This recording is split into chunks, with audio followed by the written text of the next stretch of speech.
Morjens! Se on torstai-päivä. Ja Anacondan kauppakassi 21. soventti. Tänään tuli ostettua nautasikan jauhelia 50-50% 3 kappaletta. Se on partas jauhelihaa.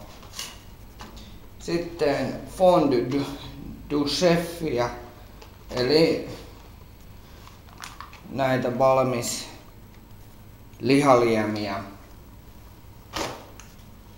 tuli ostettua. Sitten sinoppia, palvimestareiden sinoppi, kuten näkyy, gluteeniton. Sitten tuli ostettua nyt sitten kahvia, tätä sommerkahvia, ja todellakin kaikki on ruotsiksi. Ruotsin kieli ei ole mulle vahvin missään suhteessa.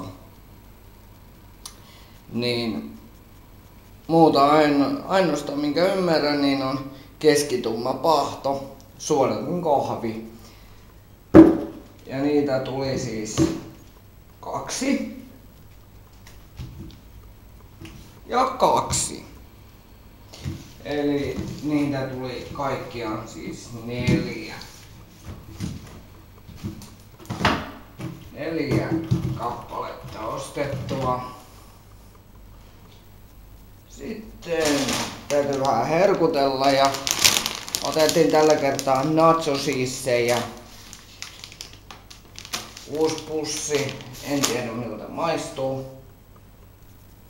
Tietenkin juomaksi Dr. Pepperiä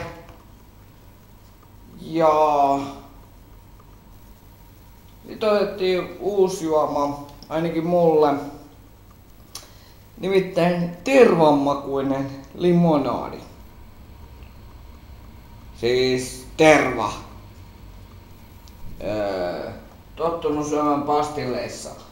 Ja jos ei herkuttelu lopu vielä noihin, niin näihin se loppuu ja se on herneitä. Niin, kauppareissu tuli tehty City Marketissa, jos en sitä maininnut. Mutta ei mitään. Anaconda kiittää ja nähdään seuraavassa videossa. Se on moi!